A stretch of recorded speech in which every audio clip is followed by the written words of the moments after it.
সাক্ষাৎ ধরিত্বেন সমস্ত শাস্ত্র। সমস্ত শাস্ত্রে বলা হচ্ছে গুরুদেবকে সাক্ষাৎ।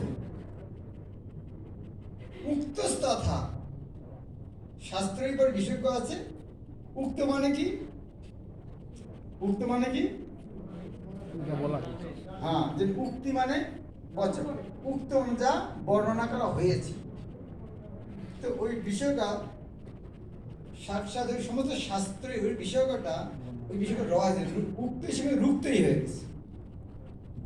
রুক্তই না, ওটা উক্তই মানে বলা হয়েছে। কোথায়? শাস্ত্রে বলা হয়েছে উক্তই তথা। এটা যেমন শাস্ত্রে উক্তি আছে, তথা ভাগবত সত্যি সাধুরাও আবার কথাটা স্বীকার করেছে। কোন কথাটা? সমস্ত শাস্ত্র এবং সমস্ত সাধুরা স্বীকার করেছেন গুরুদেব হচ্ছেন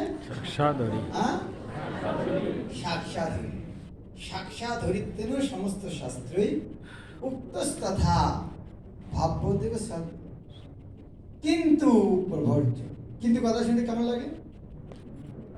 আজকে প্রোগ্রাম এখানে 8টা বলতে হবে, তারপরে প্রসাদ। কিন্তু কথা শুনতে ভয় লাগছে না? হয়তো প্রসাদ আজকে না হতে পারে, কিন্তু শব্দটা শুনলে একটু ভয় লাগে। তার মানে কিছু একটা আছে। তাছাড়া কিন্তু কথা আসলো কেন?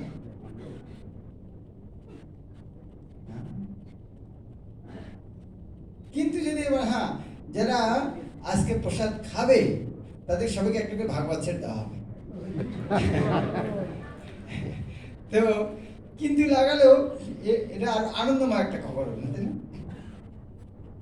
সেরকম যদি সাক্ষাৎ হতেন সমস্ত শাস্ত্রে সাক্ষাৎ, কিন্তু যখন বলা হচ্ছে তার মানে সেখানে কিছু একটা অন্য কিছু আছে।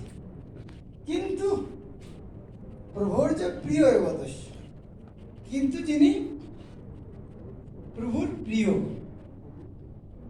প্রথমে বলা হচ্ছে গুরুদেবকে হরি, আবার কিন্তু লাগে কি বলে? তিনি ভগবানের প্রিয়।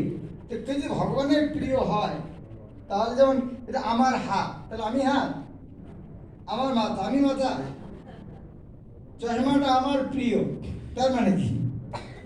আমার থেকে আলাদা। যদি ভগবানের প্রিয় হয় তাহলে ভগবান থেকে আলাদা।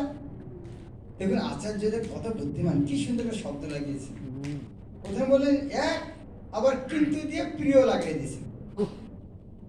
গুরুদেবকে এভাবে বুঝতে, কিন্তু প্রভুর যা প্রিয় বতস্য বন্দে গুরু শির চরণার। শেষেরটা হচ্ছে যস্য প্রসাদা। প্রসাদ মানে কি?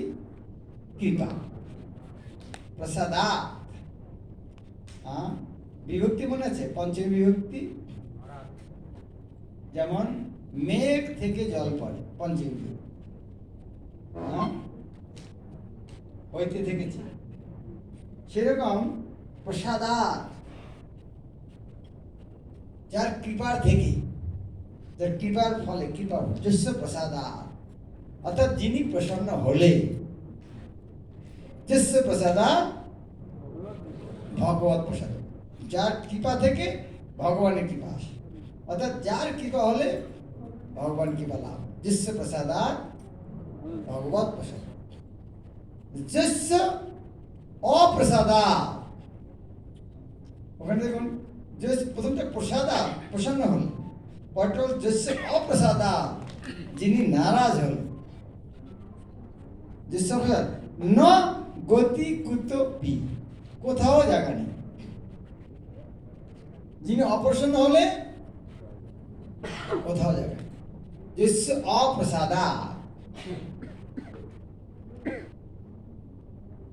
এখানে বইতে দেখবেন যস্যা লেখা আছে। যস্য যে অপ্রসাদাত, ওই অকারটা আকার হয়ে যস্যা প্রসাদাত হয়ে গেছে। তো ওটা আমরা যস্যা প্রসাদাত বলতে পারি, বা যস্য অপ্রসাদাত ন গতি কুতপি, কোথাও জায়গা নেই। আমরা আরেকটা গান শুনেছি সনাতন দাসের, কৃষ্ণ রুষ্ট হলে গুরু রাখিবার, গুরু সন্তুষ্ট হলে কৃষ্ণ রাখিলেন। সেভাবে যস্য প্রসাদাৎ ভগবৎ প্রসাদ, যস্য অপ্রসাদাৎ, যিনি অপ্রসন্ন হলে না গতি করতে কোথাও আসছে না। তাই কি করা উচিত? ধ্যান, ধ্যান করা উচিত, স্তুবম, স্তব করা উচিত। ইয়াশ, তার মহিমা, ত্রিসন্ধ্যা, 3 বার। অর্থাৎ সারাদিন যে গুরুদেবের কৃপায় এই জিনিসে লাভ হয়, তাই কি করা উচিত? কমপক্ষে সেই গুরুদেবের মহিমা যশ কীর্তন করা উচিত। সেই গুরুদেবের, যে গুরুদেবের এইভাবে কমপক্ষে 3 বার মহিমা কীর্তন করা উচিত, যার মহিমা এত, সেই গুরুদেবের আমি চরণ পদ্ম বন্দনা, বন্দে গুরু শ্রী চরণ। আমরা একটা গান গাচ্ছি, কিন্তু